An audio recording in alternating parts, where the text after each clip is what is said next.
This guy right here is pretty much who he kind of plays in the movie, and he has these big ass claws and whatnot, and he's like growing stuff on his back, and he's real crazy looking. But that is who we're focusing in on today. And the question is, are they DBD worthy? Could this be a possible character skin or character killer in the game? And so I'm gonna go ahead and start this off if you don't mind. And I'm gonna go say yes. I can really see him being at least a legendary skin, if not like a whole new character. I can see him being a legendary skin, to where there's already a killer from Resident Evil in the game called Nemesis, or the Nemesis, and he fits the whole tall figure stature, because he's super tall in the game, by the way, too. Like even in the loading screen, like everyone averages like this high, and he's like up here, like he's super and so how do you say yeah, I want to say he does match up with DBD's, killers, and I say he is DBD worthy. What about you, Tank? What do you think? Oh, for sure, man. I mean, he's just by looks alone, he just has that scary kind of like horror like monster vibe, I think he can have a good set of skills with it and stuff like that. But like overall, like they should definitely do that, because right now they only have Nemesis, right, as the only it's Nemesis, like, and he does whenever. So it's really rare to have multiple like factors of how you get killed. So for example, right, Nemesis is a character you play as, right? But there's also AI zombies that spawn on the map, which is crazy because that doesn't happen at all in this game to begin with. That was like a special thing that they kind of added in that pretty much makes it so that you have to not only watch out for the killer, but watch out for zombies that could down you as well. And so like they don't do the whole eating you and whatever thing. It's not like that, but just if they touch you, it's like freeze tags. They touch you, like boom, now you're hurt, or now you're, now you're still, type deal. Yeah. And so like all the other killers in the game, they don't have other factors that can kill you that are like AI bots, but this one does. And so with the Tyrant, it would just work out that way. I think it would just be a legendary skin. I don't even know if they do a whole new character, because I don't know if they would like want to waste their money, like do a whole new, because you have to create a whole new power or revamp a whole like character. Everything. So you think it'd be more of a skin rather than a brand new character? Yes. Okay. If there were to be like a new character, it'd probably be that Resident Evil 8 Village, the fancy lady hat. Yeah, the lady. She, I don't think you could make a skin out of this. I don't know if she's even that tall, but yeah. But she would have a whole new power, and you think she's like a vampire as well too, so she'd probably have that aspect. Yeah.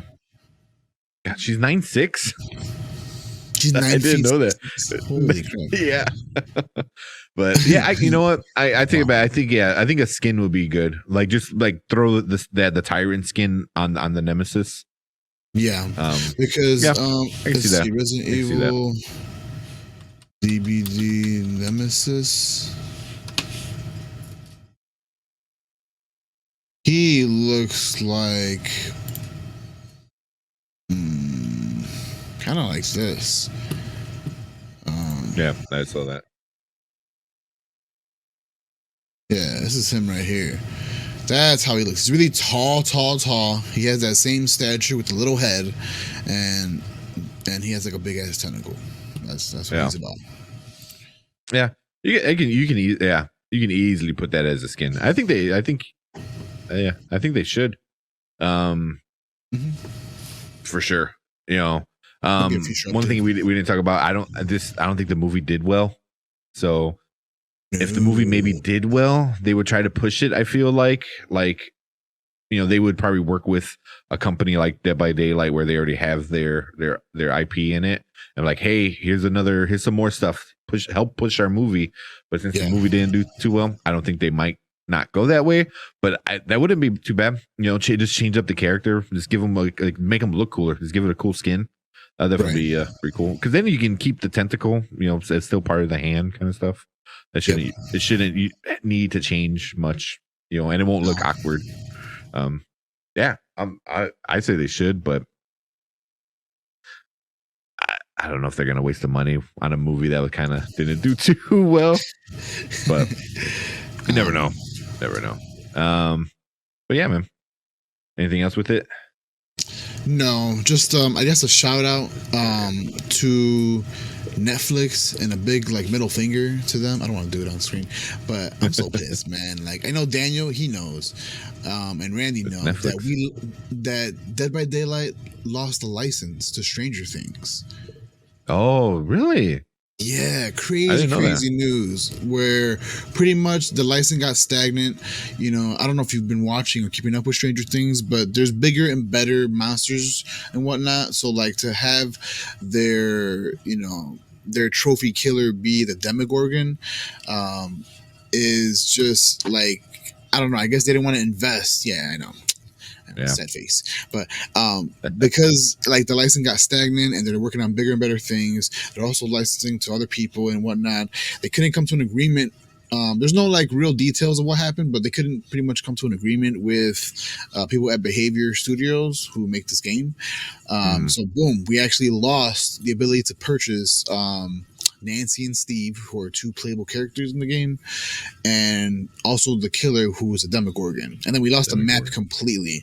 If you purchased any of these characters before the deadline, which was like in November, then you were to keep them for the eternity until whenever. So I have them. I still have all. Yeah, you can still use them in the game, even though they're done. The license is done. The game has left the damn universe for Dead by Daylight. You can still play as them, as the killer and two survivors and any other skins that you acquired with them. But purchasing them as new, you can't do anymore. And then the map, we no longer will have access to that map. That's sad because it was a decent map. Yeah, that's a whole map. Like one thing is that character, but a map changes like so much. Yeah, like how the game is played. Yeah, really that sucks. I didn't know that. It sucks because Stranger Things, no matter who else they introduce as a bigger bad guy in Stranger Things, because I'm not even gonna lie, I'm a few seasons behind. Like same. Yeah, Stranger Things will always be known for their Demogorgons. Like you have the bald little girl 11 and the Demogorgon. And that's just how it's gonna feel, and it's like it sucks, But and then Daniel said, "I'm still holding on for a new Stranger Things license with a newer monster." And Hopper has a playable survivor. That'd be cool. That would have been awesome. That would be cool. But now we'll never have that. Yeah. Well, at least not for a little while. Maybe you never know. When the new season's coming up pretty soon, they might. If they could revamp this negotiation, that would be awesome. Yeah, I'd be up for it. I'd pay some more money for that.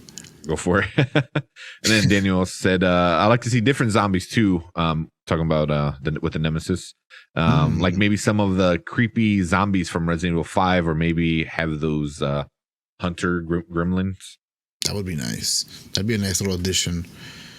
I don't know if you're talking about in the game or just in general for the movies, but like kind of bringing those back, that would have been cool. Yeah. I'm assuming for the game. Yeah, that really sucks with not having that. Luckily, Dead by Daylight has so many of like classic bad guys, though. True. So, True. I wonder what's next. One thing that is up for speculation is what's next for a new chapter. So like so much speculation has been coming out that maybe Five Nights at Freddy will be a new chapter, and you get one of those little animatronics as a killer. And it's definitely been like up, like the developers have been eyeing this franchise or this little license. And it has a big following. It's got a lot of kids and young adults into it. So I can definitely see that. Good night. I can definitely see that being a possible chapter. I won't be too excited for it, but I know that's something in the works possibly. And then also, excuse me, kind of piggybacking off of our last giveaway, the Candyman. Candyman Candyman would be super cool when he comes to the game. I'm dying for him to come to the game. Yeah. I think that Candyman was the reason why we started this segment of the show was that because you brought it up like, hey, can we bring it up? I'm like, he would be a great bad guy. Like, because he's so underappreciated. And I don't know, maybe because we're from Chicago, like we appreciate Candyman or scared of that a little bit more. But yeah, that'd be super cool.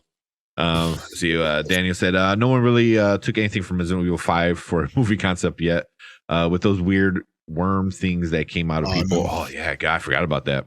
My biggest one was Hellraiser chapter and Candyman chapter. There you go. The Hellraiser, that's an easy skin. Just make the Hellraiser female. Boom, done. Boom. And then you could have some B type powers of summoning them to slow down your prey or something. Yeah. If you want to see, go check out our Candyman review. If you want to skip the review and just watch at the end, we talk about like possible different kind of powers and stuff like that. Summoning the bees and just the because he's a lurker too. He kind of like lurks the hook. I mean, just the hook alone is just such a cool thing. I would imagine. I know we've already talked about it, but I would imagine he'd have like some kind of teleporting power, like coming through a mirror or something. Appreciate it, Daniel. Hey, we appreciate that. Thank you so much. Yeah, that'd be cool. Yeah. You can have a stage where there's a lot like mirrors and stuff, in certain areas, and he just kind of like teleports through them. That'd be pretty cool. Yeah. That'd be cool. I've been watching up on the previous videos. Dude, we really appreciate that, man. We really, really appreciate that. So Daniel is he's one of our mods. He's old school. He's real OG with being from the Facebook community. So he's been there way longer than me, from what I remember, and from what Randy's talked to me about. Just kind of let me know who stands where and whatnot. So he was an active member for the longest time, and then I think just recently, I might be butchering this story a little bit, but I think recently Randy reached out and was like, "Hey, you really know your stuff. You really, really cool guy. Really." Has some good takes on when he comments in the group. So she brought him on as a mod, and he knows his stuff. He knows how to follow rules and follow directions and follow what the group is about, which is about expanding and being a whole community that works together type deal. So yeah, thank you so much for supporting me. If you got anything you want to kind of drop, if you want to plug something of yours, if you're working on something, always feel free to drop it in the comments, and we'll put it up on the screen too. We're not afraid to do that. We don't mind, all the interaction that we get, all the engagement. We appreciate it. For sure. Oh yeah, man. The engagement means a lot. As long as we kind of stay on topic, I think for the most part we always stay on topic, and our viewers kind of know that, and we kind of stay on topic. I remember one week though. Remember that one week we were talking about I forgot what we were talking about, but to say we were talking about Resident Evil, and he would start bringing up. He goes, "Oh yeah, so it's Spider-Man." I was like, Spider. He was bringing up random movies, and I was like, so it was still fun. It was a random. Remember, I don't even remember that. When I edited, I had to edit it. So I do remember that. I thought you were going to bring up that other incident. Do you remember the other incident that we had where we're like, what are you commenting about? No. Hold on. Let me gather my thoughts. So there was just recently, I forgot what episode, but someone was commenting something really inappropriate that kind of raised a red flag. Hey, should I call 911? I forget what they said. I kind of don't want to repeat it, but it was like crime scene worthy. Man. It was hey, again, I don't want to get us flagged for talking about something that's really bad. And I don't know if that guy was playing around or serious. I take it as serious because I don't play around with those kind of situations. But I thought you were gonna bring up that. That guy freaked me out. I was like, wow, the internet's weird. Well, here, let's you want to finish this segment, but we'll stay live and just chat with some of the guys. Yes, that's cool. Let's do it. Yeah. Yes. All right. So yeah, thank you guys for checking this out on the replay. I think this is gonna be a normal part whenever we do any kind of movies that would require or would kind of make us question, should that bad guy be in Dead by Daylight? And the new Resident Evil for sure, fit that bill. So going forward, I think we'll talk some more about it. But yeah, if you're watching that replay, appreciate it. If you're watching.